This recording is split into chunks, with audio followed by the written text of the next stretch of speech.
Susubukan ko ulit humingi ng tulong kay Agent Fernandez. Sandro, Sandali! Kailangan makahanap tayo ng hustisya. pwede tayo magtulong-tulungan para Habang nakatulog si Jasmine ay nilapitan ni Tyrone kung saan umupo ito sa tabi niya. Sabay na alala niya ang nakaraan kung papaano nag-umpisa ang relasyon nila hanggang sa iniwan niya ang dalaga. Nang saktong magising naman si Jasmine, kaya agad bumangon nang makita niya si Tyrone nasa tabi niya. Nakiusap si Tyrone na hayaan niyang itama niya ang mga pagkakamali niya, kaya iiwan muna niya ito at doon muna siya sa pinagtataguan nila. Sinabihan ni Jasmine na hindi pwedeng umalis si Tyrone, lalo't alam na ni Iris kung anong totoo, na alam nilang pareho na hindi titigil si Iris hanggat hindi siya nakakapaghiganti.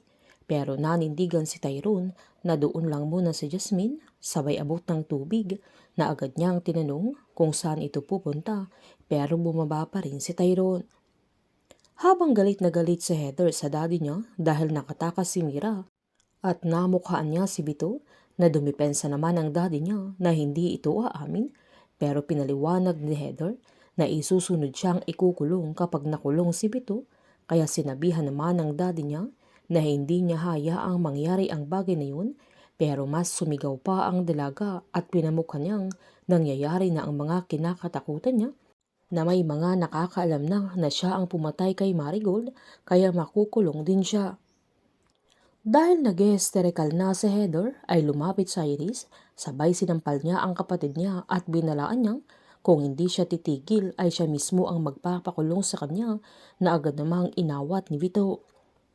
Hinabol ni Jasmine si Tyrone pero sinabihan siyang hayaan na niya itong kumilos dahil hindi pwedeng takbo lang siya ng takbo at tago ng tago, na pinaliwanag pa ni Tyrone na hindi dapat ganoon ang buhay ni Jasmine at kasalanan niya ang lahat, kaya hayaan na niyang gawin niya ang lahat para sa kanya at para kay Camila, na kailangan niyang sumuko sa mga pulis kung saan sasabihin niya ang totoo tungkol sa pamilya ni Vito.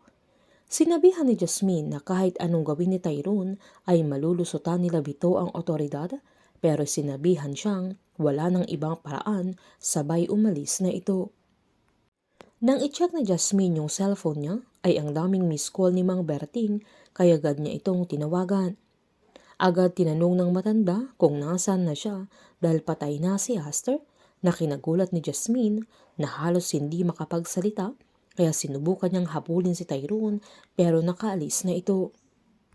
Sa burol ni Astor ay andoon si Mira, kaya todo bantay sila Eric, na agad niyang tinawagan si Sandro para ipaalam na nakita na yung bangkay ni Astor sa isang libingan malapit sa lugar kung saan sila kinulong, at nakita mismo ni Mira sila Vito at Harry at sila mismo ang nagkulong sa kanila, at nakita din niya na si Vito mismo ang bumaril kay Astor at muntik na siyang pinatay ni Harry. Agad tinanong ni Sandro kung hindi kasali si Tyrone sa nangyari, na agad namang pinaliwanag ni Eric na hindi ito konektado sa mga nangyari, at kung maipapatumba nila sila Vito ay malilinis na nila ang pangalan ni Jasmine. Habang humagulgol naman si Mira nang pinagmamasdan niya ang bangkay ng mamita niya sa sandaling yan, na ang alam niya ay makukuha na siya ni Harry, pero niligtas siya nila Myrtle at JP.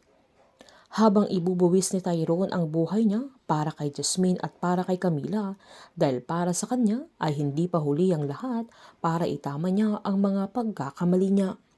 Painit ng painit ang mga tagpo, sabay-sabay po nating subaybayan ang advance episode ng Lavender Fields dito lamang po sa aking channel. Patuloy lamang po manood at mag-subscribe para ma-update po kayo sa mga susunod na episode.